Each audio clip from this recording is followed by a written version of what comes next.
A battle between 5th and 13th. A tactical battle between Gabriel Haile and Temesgen Dana, the man who is fresh into the dugout at Wolkite, looking to deliver maximum points on first asking.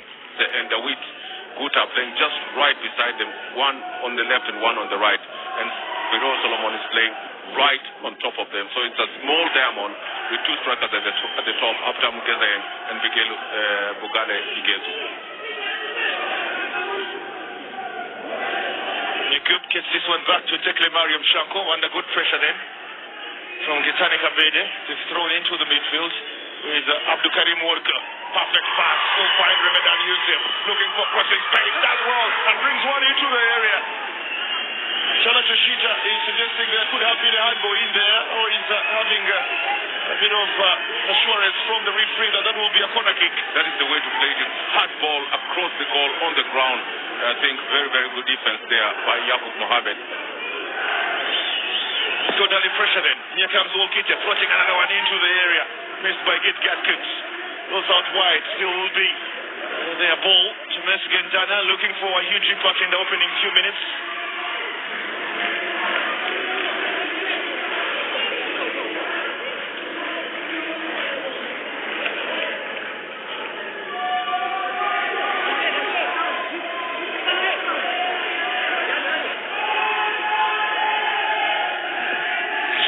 Negash, bring another one into the box, looking for Getane Kapede. There's Bugale on the inside, not managing to get space himself around Ramadan Yusuf. You know, the national team players is expected to bring his experience to today's game. Well, clearing the danger. Fidel Solomon was moving forward, and that is how they really have set up their side. Fidel Solomon will operate just behind Igezu Bugale to try and link up the midfield with Bugale or Haptam Kezayen, or even Teodros Tafese, two players who easily could run and use both wings. Absolutely, and the good thing is that they have Digepo Alemo and Mehari Mena, who can be able to run the lines and bring in deadly crosses. Now, whenever the crosses are coming in, you have Haptam Kezayen running the near post, Bugale running the far post, and Vero Solomon just running in between the 6-yard box and the 18-yard line.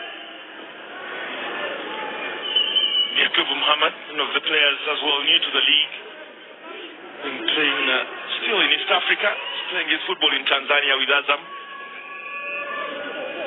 Has a very competitive championship as well. Has the likes of Yanga and Simba always battling for the bragging rights. Azam, the newcomer that has come in and disorganized the original order. Yakub Muhammad was certainly part of that lineup. Now playing alongside Git Gaskut, the big man from Gambela.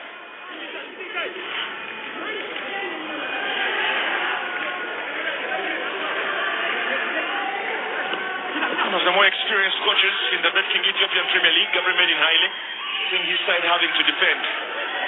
Negash leaving that one behind for a second. It comes to Mehari Mena. Alan Mesfin playing the same role Haptam Shoalim is playing for Wolkite. The two players sitting just in front of the back four. Here's Git Gatkut, allowed to run deep into the midfield. So Fidel Solomon, not allowed to turn. Suddenly everyone knows how dangerous he is. They give Negotiate, the central defender, is looking to move forward and picking up a foul off Alan Mesfin. Was combining with Mehari Mena to cause trouble through the midfield. They give Negotiate's run though. It was a surprise. Typical run of a central defender who likes, joining into the midfield, just taking over the duties of the holding midfielder. What a way to stop him from advancing further. Haptam Shoal and thrusts one in and touch of Chalatishita. Suddenly off target. Good distance between him and Tekle Mariam Shanko. Not sure the national team goalkeeper, certainly one of the options, would have been worried about that as Getane Kapede and Chalatishita went in for a challenge. Gatkut will be worried. The player slightly shorter than him, so for them to have gotten to the ball up in the air before him, Yakub Muhammad, be a bit of a red flag. Still Dagim, telling it to Saidi Haptam, who is dilly-dallying with possession, had miscontrolled it. Easily could have picked up by Igezu Bugale. Chala. Behind Odeshager. Almost lost possession. It's picked up again by Haptamu. Yakubu has a touch.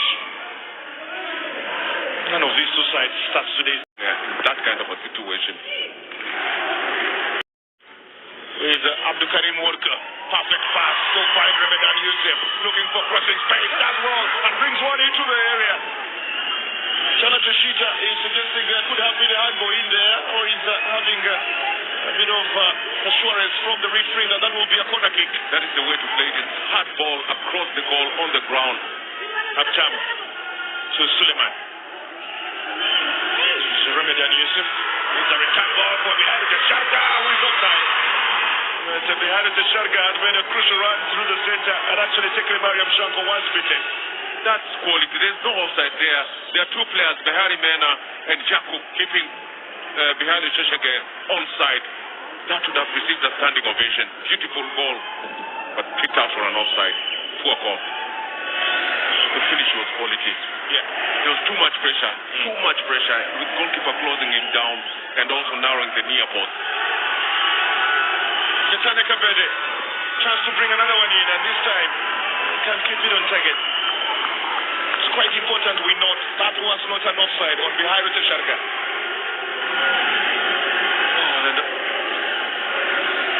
And that's a quality pass there, a diagonal pass to Ketema Kabede. The coach knows this Temesgen Dana. Ketema Kabede to chase by Negash. Short one through the center, looking for Abubeker Nasir, who gets the run and a couple of spaces. Now Ketema Kabede. The best opportunity. He wanted it to fall to this man. It did, and he kept it eye high. Certainly no trouble for taking Mariam Shanko. Oh, the best ball artist. The best ball artist in the region.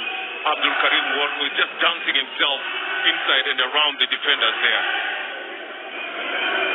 As always among the options in there. It's well floated in. Goalkeeper quickly coming off his line and missed it. And it was almost being cleared off the line. And the return ball of Kitkatut going wide. Oh wow.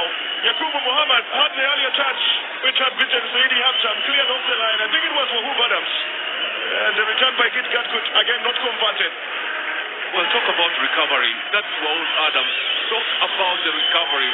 And of course the quickness of the Spine Negas just coming in at the nick of time before Kitkatut could head the ball into the net.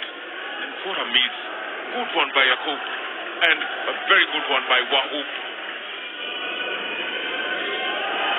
Abubeker Nasir. Jonathan Shita tries to take this one on first asking. He had support through the center with Mulugeta Wolde Georgis. This is another big chance. Could have held on to the ball a bit. Jonathan Shita probably trying to find it in and around Emmanuel Ndali. Going by how it's been, it seems one crucial mistake will suddenly separate these two iconic sides, generally from the southern part of Ethiopia, really. She's delivered a brilliant ball into the area. That's suddenly well watched by Wahub Adams as Lady Hafta. So your Temesgen Dana, you knew at this Wolkite side, you're 0-0, closing into the 80th minute against a giant like Sidama Bunna. What do you do? Well, I think he's a little bit cautious in his approach. He really doesn't want his defenders to move up.